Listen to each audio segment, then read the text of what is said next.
Opal and What It Means to Be Free. Words by Faye Duncan and art by Keturah Bobo. Opal and What It Means to Be Free. True story of the mother of Juneteenth. Happy Juneteenth Jamboree! Come and join the fun. Opal waved to her great-grandson as he barreled across the park. He zipped past lines of picnic tables covered with platters of barbecue, baked beans, tomato tarts, and raspberry cobbler. He hurried past a leaping choir of draped in purple robes. He danced a jig with cowboys playing fiddles, but they did not stop his flow. Buddy ran to the blooming tree where Opal held court. Her braided hair was a silver crown, and her eyes were twinkling stars. Great-grand, dear, Buddy called. Tell us a Juneteenth story. Opal raised her face to the sun as memories of yesteryear filled her vision. When she had been a Texas bud like the children at her feet, Granddaddy Zach told freedom stories on his wooden porch. As Opal remembered his words, she lifted her hands and cheered. Juneteenth means freedom, and now it's time for a story. Then Opal began. Once upon a blazing sun, black bodies were bought and sold like cattle. Black men plowed the fields, but were not allowed to own the land. Black women cooked the food, but were not allowed to feast on roast and ribs from the master's table. Black children cleaned the one-room schoolhouse, but were not allowed to read or write. Earning and learning were against the law. Slavery was a thief. American slavery dragged on like a plague until January 1st, 1863. That's when President Lincoln wielded courage and raised his feathered pen. He signed the Emancipation Proclamation with a mighty stroke.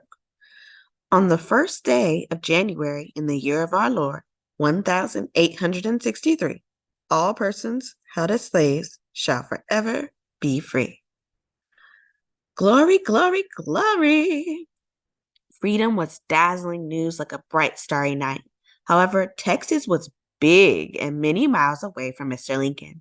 White masters defied his words, and black bodies remained in bondage. They plowed, they cooked, they cleaned, and freedom did not ring in Texas in 1863. It was toiling times in the Lone Star State.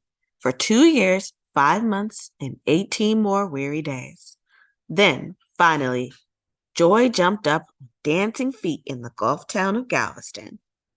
The year was 1865, and the day was June 19th. Gordon Granger marched through Galveston with Union Army troops. The general raised his booming voice and spoke these righteous words. The people of Texas are informed in accordance with a proclamation from the Executive of the United States. All slaves are free. Opal danced in a circle. Freedom, hope, and joy divine. Juneteenth means it's freedom time. Can you imagine the excitement? Singing filled the air. Happy tears rolled down like a train. Black families leaped through cotton fields and played tambourines.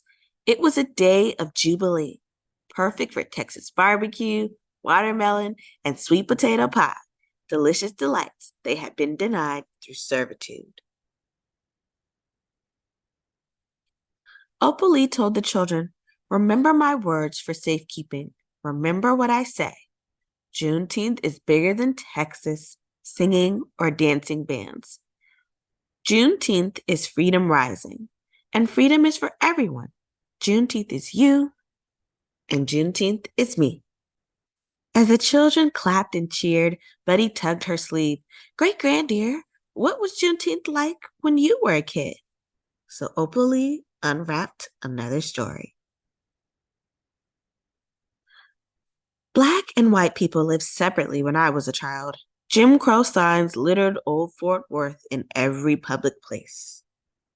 Black families were banned from Forest Park Zoo, except one day of the year.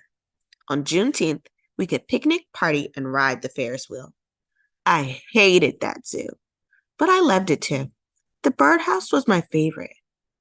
Betty groaned and shook his head. The old days did not sound good, he said. Good and bad work together like the sun and rain, said Opal. I spent good days on Granddaddy's porch reading poetry books.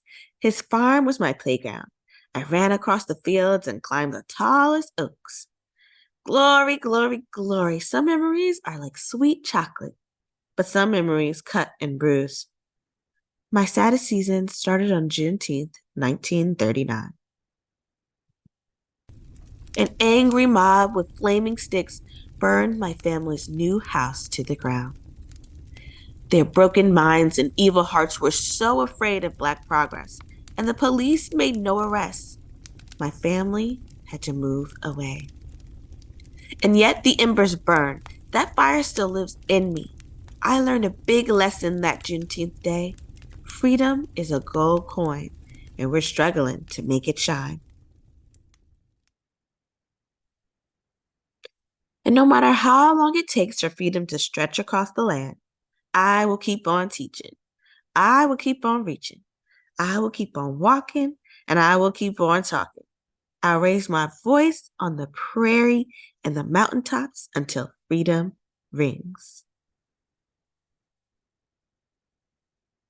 The children lifted their hands in praise. Freedom, hope, and joy divine. Juneteenth means it's freedom time. Opal winked and chuckled. Now it's time for barbecue, strawberry cake, and red Juneteenth punch. Glory, glory, glory, Buddy cheered and waved his hands. When he bounced up to leave, Opal hugged him tightly. Then, just like birds in flight, all the children flocked into her arms. Opal studied their shining faces. Black, brown, bronze, gold, tan, white, freckles. As the children dashed away, she marveled at the bright future. She rested against the blooming tree and whispered to the wind, "Remember my words for safekeeping. Remember what I say. Juneteenth is for everyone. Juneteenth is you, and Juneteenth is me." Here are some recipes that you can use for Juneteenth. My family actually made this yesterday. Juneteenth red punch strawberry lemonade. It's super good. All right, there you go. An awesome cup. Here, you can look at the Juneteenth timeline to know when things started and when, on June 15th, 2021, we decided to make Juneteenth a national holiday.